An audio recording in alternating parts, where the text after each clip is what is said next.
नमस्कार मित्रांनो, स्वामी गुरुकृपा या आपल्या यूट्यूब चॅनलमध्ये आपलं मनपूर्वक स्वागत आहे. आजचा विषय मेष राशीच्या व्यक्तींसाठी अत्यंत विशेष आणि प्रेरणादायी आहे. हा व्हिडिओ शेवटपर्यंत नक्की पहा. मेष राशी पौर्णिमेनंतर होणार चमत्कार. पौर्णिमेनंतर तुमच्या घरात सुख घेऊन येणार अशी एक व्यक्ती, तिचे नाव ऐकताच तुमचे डोळे पाणावतील.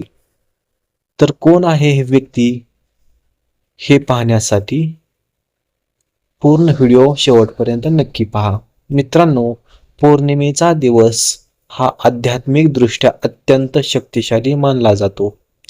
पौर्णिमेनंतर अनेक राशींच्या जीवनात सकारात्मक बदल घडतात, परंतु मेष राशीसाठी हा काळ विशेष महत्त्वाचा ठरणार आहे. अनेक दिवसांपासून ज्या गोष्टींची वाट पाहत होता, त्या आता पूर्ण होण्याची चिन्हे दिसू लागतील. घरामध्ये आनंदाचे वातावरण निर्माण होईल. अडकलेली कामे मार्गी लागतील. मनातील चिंता कमी होईल आणि एक नवीन आशेचा किरण तुमच्या आयुष्यात प्रवेश करेल. मेष राशीच्या व्यक्तींनी गेल्या काही महिन्यात अनेक चढउतार अनुभवले आहेत. काहींना आर्थिक अडचणींना सामोरे जावे लागले, काहींना नातेसंबंधामध्ये तणाव जाणवला, तर काहींना मानसिक अस्वस्थता अनुभवावी लागली. परंतु पौर्णिमेनंतर गृहस्थितीमध्ये होणारे बदल तुमच्या जीवनात नवीन ऊर्जा निर्माण करतील. तुमच्या घरात अशा एका व्यक्तीचे आगमन होऊ शकते किंवा तिच्याकडून एखादी आनंददायी बातमी मिळू शकते, जी तुमच्या कुटुंबात सुख, समाधान आणि प्रेम घेऊन येईल. ही व्यक्ती तुमच्या आयुष्यात पूर्वीपासून जोडलेली असू शकते. कदाचित एखादा नातेवाईक, जुना मित्र, मुलगा, मुलगी किंवा एखादी जवळची व्यक्ती ज्याच्याशी काही काळ संपर्क कमी झाला होता. या व्यक्तीच्या एका फोन कॉलमुळे, एका भेटीमुळे किंवा एका संदेशामुळे तुमच्या मनातील दुःख दूर होण्यास सुरुवात होईल. अनेकांना या काळात भावनिक समाधान मिळेल, घरातील वाद कमी होतील आणि सकारात्मक ऊर्जा वाढेल. स्वामी समर्थांचा आशीर्वाद तुमच्यावर राहिल्यास अशक्य वाटणाऱ्या गोष्टीही शक्य होऊ शकतात. त्यामुळे श्रद्धा आणि संयम ठेवा. पौर्णिमेनंतर मेष राशीच्या लोकांसाठी आर्थिक बाबतीत देखील काही चांगल्या घडामोडी दिसून येऊ शकतात.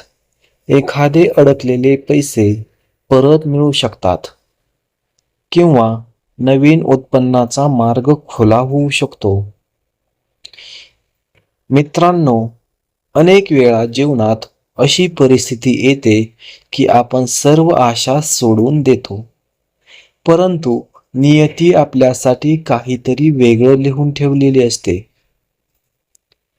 मेष राशीच्या व्यक्तींना आता अशाच एका सुखद टप्प्याची सुरुवात अनुभवायला मिळू शकते. कुटुंबातील एखादी व्यक्ती जी दूर होती ती पुन्हा जवळ येऊ शकते. घरातील वातावरण पूर्वीपेक्षा अधिक आनंदी होईल.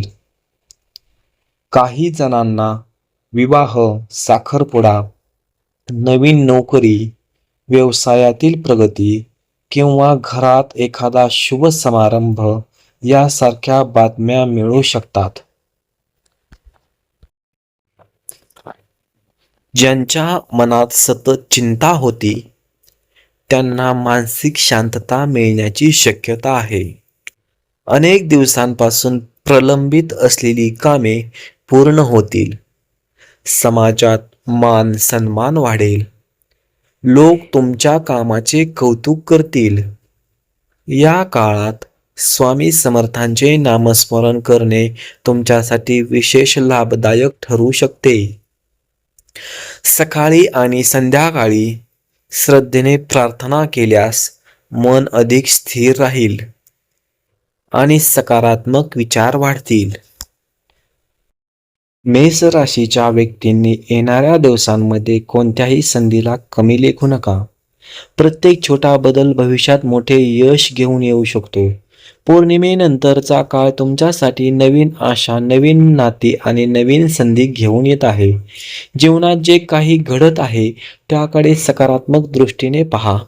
काही वेळा विलंब होतो, पण योग्य वेळ आल्यावर प्रत्येक गोष्ट आपल्या बाजूने घडू लागते. तुमच्या घरात येणारी ती व्यक्ती केवळ आनंदाची बातमी घेऊन येणार नाही, तर तुमच्या मनातील जुन्या जखमावर फुंकर घालण्याचे काम देखील करेल. तिच्या आगमनामुळे किंवा तिच्या बातमीमुळे अनेकांच्या डोळ्यात आनंदाश्रू येऊ शकतात. कुटुंबातील प्रेम वाढेल, नात्यांमध्ये गोडवा निर्माण होईल आणि घरातील वातावरण प्रसन्न बनेल. हा काळ तुमच्यासाठी आत्मविश्वास वाढवणारा ठरू शकतो. मित्रांनो, जर तुम्ही मेष राशीचे असाल तर श्रद्धा, संयम आणि सकारात्मक विचार कायम ठेवा. चांगल्या दिवसाची सुरुवात होण्याची शक्यता आहे. स्वामी समर्थांचा संदेश नेहमीच एकच असतो की विश्वास ठेवा, प्रयत्न करत राहा आणि सकारात्मक राहा. जीवनात येणाऱ्या प्रत्येक परिस्थितीचा धैर्याने सामना करा, कारण प्रत्येक अंधारानंतर प्रकाश येतो. मेष राशीच्या अनेक व्यक्तींना येणाऱ्या काळात भावनिक, कौटुंबिक आणि आर्थिक पातळीवर सकारात्मक बदल अनुभवायला मिळू शकतात. मात्र हे सर्व निश्चित भविष्यवाणी नसून श्रद्धा, आत्मविश्वास आणि सकारात्मक विचारांवर आधारित प्रेरणादायी मार्गदर्शन आहे. जर तुमच्या जीवनातही एखादी चांगली बातमी आली तर स्वामी समर्थांचे आभार मानायला विसरू नका. आपल्या कुटुंबासोबत आनंद वाटा आणि गरजूंना मदत करा. सकारात्मक कर्म नेहमी सकारात्मक फळ देते.